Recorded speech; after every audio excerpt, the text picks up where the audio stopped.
मैंने श्रीमद् भगवद गीता तब तक नहीं पढ़ी थी जब तक मुझे ये ज्ञान नहीं हुआ कि हम सब आत्माएं हैं और ये जिंदगी हम आत्माओं के लिए एक इम्तिहान है अपने अंदर से अपने सबसे अच्छे रूप को बाहर निकालने का। और भगवद गीता इस इम्तिहान को पास करने की एक अहम किताब है। भगवद गीता के 18 अध्याय हैं और ये संस्कृत में परमात्मा द्वारा दी गई थी। समय के साथ संस्कृत भाषा रोजमर्रा की जिंदगी से निकल गई और ये ज्ञान मनुष्य से दूर हो गया। समय समय पर भगवद गीता के साधारण अक्षरों में अनुवाद किया गया। इसी कोशिश को आगे बढ़ाते हुए आने वाले 9 मिनटों में भगवद गीता के कुछ अहम हिस्सों को अपने गुरु के आशीर्वाद से एक आसान रूप में मैं अपने 7 बिलियन भाई बहनों के चरणों में समर्पित कर रहा हूं। ये ज्ञान परमात्मा ने भगवान कृष्ण के द्वारा सबसे बड़े धर्म युद्ध महाभारत की रणभूमि कुरुक्षेत्र में अर्जुन को कुछ 5000 साल पहले दिया। ये वो वक्त था जब धर्म का बार बार उल्लंघन हुआ, परमात्मा का डर मनुष्य से निकल गया। लालच की होड़ में भाई ने भाई को मारने की कोशिश की और यही नहीं, एक ब्याहता औरत को भरी सभा में अपने बड़ों के सामने अपमानित किया गया। इससे पहले कि मनुष्य जाति धर्म युग से निकलकर पूर्ण रूप से कलयुग में जाती, युद्ध की रणभूमि में युद्ध से कुछ पहले परमात्मा ने गीता भगवान कृष्ण के द्वारा मनुष्य जाति के कल्याण के लिए दी। ऐसे ही जैसे कभी तुरा मोसेस को, गॉस्पेल जीसस को और कुरान प्रॉफिट मोहम्मद को दी। गीता, बाइबल, कुरान, तुरा, गुरु ग्रंथ साहिब परमात्मा द्वारा दी गई किताबें हैं जो किसी एक धर्म के लिए नहीं बल्कि पूरी मनुष्य जाति के लिए है, पूरी इंसानियत के लिए है, सब आत्माओं के लिए है। क्योंकि ये आत्मा को परमात्मा के बारे में, उसकी सृष्टि के बारे में और सबसे अहम ये उन कायदों के बारे में समझाती है जिनका आत्मा को मनुष्य के रूप में हर हाल में पालन करना होगा, रक्षा करनी होगी। और इन्हीं कायदों की बुनियाद पे एक आत्मा को शरीर त्यागने के बाद परखा जाएगा और इस परीक्षा से पास होने पे हमेशा के लिए इस जन्म और मृत्यु से मुक्ति मिलेगी। परमात्मा भगवद गीता में कहते हैं कि मैं ही सबकी शुरुआत हूं, मैं शुरू से भी पहले था और सब खत्म होने के बाद भी रहूंगा। सब मुझ में है और मैं सब में हूं। जो भी तुम छू सकते हो, देख सकते हो, चख सकते हो या सुन सकते हो, वो सब मैं हूं। ये नदियां, पहाड़, सूरज, ग्रहण, चांद, सितारे सब मैंने बनाए हैं। मैंने ही भगवान, शैतान, राक्षस और इंसान बनाए। मैं सर्वव्यापी हूं, सब में रहता हूं, सब में मैं हूं, मैं ही हूं। मैं ही ब्रह्मा बन के सब बनाता हूं और रुद्रा बन के सब नष्ट कर देता हूं। मैं ये सृष्टि यूं ही बनाता और तोड़ता रहूंगा ताकि आत्माओं को मौके मिल सके इस जन्म और मृत्यु से एक दिन मोक्ष पाने को, हमेशा के लिए परमात्मा के साथ रहने को। भगवद गीता कहती है कि इस सबसे बड़ी परीक्षा के लिए परमात्मा ने प्रकृति का निर्माण 5 तत्व हवा, अग्नि, जल, पृथ्वी और ईथर से किया, जिन्हें हम छू के, चख के, सूंघ के, देख के समझ सकते हैं। पर खुद परमात्मा इन 5 इंद्रियों की समझ से बाहर है। उन्हें आत्मा इन इंद्रियों से नहीं जान सकती। आत्मा 5 इंद्रियों के साथ वैसे ही है जैसे एक लोहे का रोबोट जिसे अपने बनाने वाले का कोई पता नहीं। अर्जुन को भी परमात्मा का विराट रूप देखने के लिए भगवान कृष्ण ने दिव्य नेत्र दिए। भगवद गीता समझाती है कि आत्मा अजन्मी है, इसे कोई मार नहीं सकता, कोई जला नहीं सकता, डुबा नहीं सकता, काट नहीं सकता। लेकिन आत्मा को परमात्मा के साथ हमेशा रहने के लिए ये परीक्षा रूपी जीवन में बैठना ही पड़ेगा। इस परीक्षा के लिए परमात्मा से बिछुड़ के आत्मा को पृथ्वी पे किसी न किसी रूप में जन्म लेना पड़ता है और 88 करोड़ योनियों को जीने और भोगने के बाद एक आत्मा को मनुष्य का शरीर और दिमाग मिलता है इस सबसे बड़ी मर्यादाओं की परीक्षा में बैठने के लिए। हर मनुष्य को इस पूरी परीक्षा के दौरान तरह तरह की अच्छी और बुरी भावनाओं के चक्रव्यूह में अपने ही भाई बहन या मित्रों के साथ डाला जाता है, जिसमें हर आत्मा को अपने अंदर के तामसिक और राजसिक अवगुणों से निकल के सात्विक जीवन में प्रवेश करने के मौके मिलते हैं। हमारे तामसिक गुण वो हैं जो हमारे अंदर हीन भावना पैदा करके हमें खुद को उदास और नुकसान पहुंचाते हैं, और हमारे राजसिक गुण हमें ईर्ष्यालु और लोभी बना के दूसरों के प्रति नुकसान पहुंचा सकते हैं। इस परीक्षा के दौरान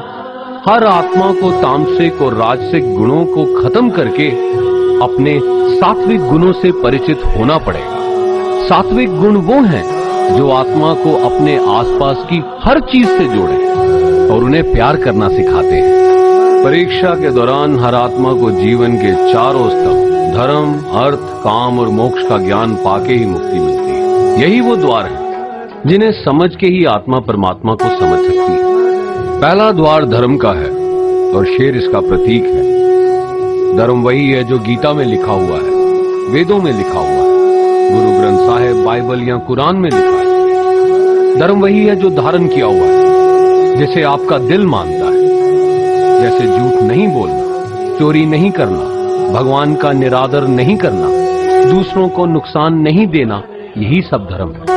और हर आत्मा को अपने जीवन काल में हर समय धर्म का पालन करना होगा और उसकी रक्षा करनी होगी। दूसरा द्वार अर्थ का है और घोड़ा इसका प्रतीक है। हर आत्मा अपने हर जीवन काल में अपने पृथ्वी पे होने का अर्थ या मूल कारण समझेगी। इस जिंदगी में भोगने वाली चीजें और रिश्तों का आनंद लेगी।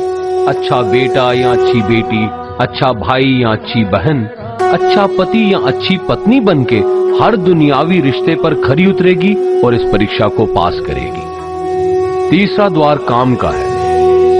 भगवत गीता समझाती है कि हर मनुष्य के अंदर काम, क्रोध, लोभ, मोह, अहंकार और ईर्ष्या जैसी 6 भावनाएं हमें अपने और दूसरों के प्रति नुकसान पहुंचा सकती हैं। इन भावनाओं को हर मनुष्य को हमेशा अपने नियंत्रण में रखना होगा, क्योंकि इनके बहाव में किया हुआ कोई भी काम हमारे जीवन भर की परेशानी का कारण बन सकता है और एक आत्मा संतोष और सादगी से इन भावनाओं पे हमेशा के लिए विजय पा सकती है। चौथा स्तंभ मोक्ष का है और हाथी इसका प्रतीक है। इस परीक्षा रूपी जीवन में हर मनुष्य हर समय कुछ इच्छाएं रखता है। कुछ इच्छाएं एक ही जन्म काल में पूरी हो जाती हैं, पर कुछ अधूरी रह जाती हैं और उनके पूरा होने के लिए आत्मा को वापस पृथ्वी पे आना पड़ता है। भगवत गीता समझाती है कि हमारी इच्छाएं ही मूल कारण हैं हमारे पृथ्वी पे वापस आने का, और अगर हम कोई भी इच्छा ना रखें तो हम इस जीवन और मृत्यु से मुक्त हो सकते हैं। ये द्वार माफी का भी है। जिन्होंने आपके साथ बुरा किया उनको माफ करके और जिनसे आपने बुरा किया उनसे माफी मांग के मुक्ति पाई जा सकती है। जब तक आत्मा इन चारों दरवाजों धर्म, अर्थ, काम और मोक्ष को समझ नहीं लेती, तब तक आत्मा को बार बार इस मनुष्य रूप में आना ही पड़ेगा। परीक्षा का समय खत्म होते ही आत्मा शरीर और अन्य सब वस्तुओं का त्याग कर देती है। जो भी संसार में रहकर बनाया वो अब किसी और का होगा और आत्मा अपने कर्मों के फैसले के लिए चली जाती है। आत्मा के अच्छे बुरे कर्मों का हिसाब होता है। अपने अच्छे कर्मों के लिए आत्मा कुछ वक्त के लिए स्वर्ग और दुष्कर्मों के लिए नरक में चले जाती है। नरक में आत्मा को अपने पापों के अनुकूल सजाएं मिलती हैं, पर सजा खत्म होने के बाद आत्मा को फिर से एक नया शरीर और नया दिमाग मिलता है इस परीक्षा में फिर से बैठने के लिए। और हर परीक्षा में वही सब फिर दोहराया जाएगा, जिंदगी के 4 स्तंभ धर्म, अर्थ, काम और मोक्ष को समझने के लिए। हर जन्म में अपने कई जन्मों के कर्मों के हिसाब से हर आत्मा को कभी अच्छे और कभी बुरे हालातों से जाना पड़ता है, लेकिन जब तक आत्मा परमात्मा के साथ योग को नहीं समझ लेती वो मुक्ति नहीं पा सकती। भगवत गीता समझाती है कि मनुष्य अपने शरीर, दिमाग या दिल से भगवान को पा सकता है। शरीर द्वारा किए कर्मों के माध्यम से परमात्मा को पाने को कर्म योग कहते हैं। ऐसे कर्म जो परमात्मा की इच्छा से हो और दूसरों के कल्याण के लिए हो। वाल्मीकि ने रामायण लिख के श्रवण ने अपने माता पिता की सेवा और उन्हें चार धाम की यात्रा करवा के, मदर टेरेसा ने अपने प्यार और सेवा के माध्यम से, और मैडम क्यूरी ने वैज्ञानिक खोज में अपने जीवन का बलिदान देके अपने कर्मों द्वारा परमात्मा को पाया। भगवत गीता समझाती है कि एक आत्मा दिमाग से भी परमात्मा के साथ योग लगा सकती है। इसे राजा योग कहते हैं, क्योंकि दिमाग या मस्तिष्क सब इंद्रियों का राजा है। एक मनुष्य अपनी आस्था, सांस प्रणाली, आसन, अभ्यास, साधना और तपस्या से परमात्मा को इस योग के रास्ते पा लेता है। इस योग को समझने के लिए हमें अपने अंदर की एनर्जीज यानी चक्रा और कुंडलिनी को समझना पड़ेगा। आत्मा मस्तिष्क से मेडिटेशन या ध्यान लगा के परमात्मा के साथ योग लगा सकती है। शंकराचार्य, स्वामी परमहंस, स्वामी विवेकानंद और उनके जैसे कई योगी इस योग के रास्ते परमात्मा के साथ संधि लगा पाए।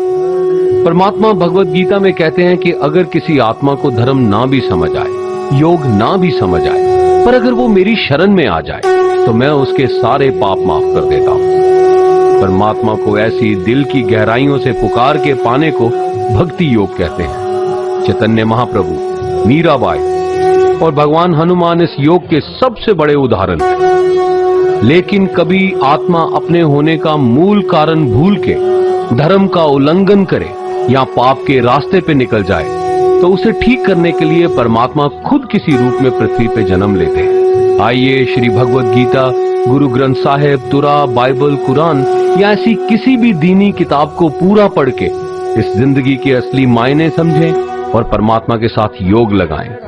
अगर आपने इसे पसंद किया तो इसे औरों को बांटिए ताकि सब आत्माएं अपने यहाँ होने का मूल रूप समझ सकें और इस जन्म और मृत्यु से मुक्ति पाके हमेशा परमात्मा के साथ रहें।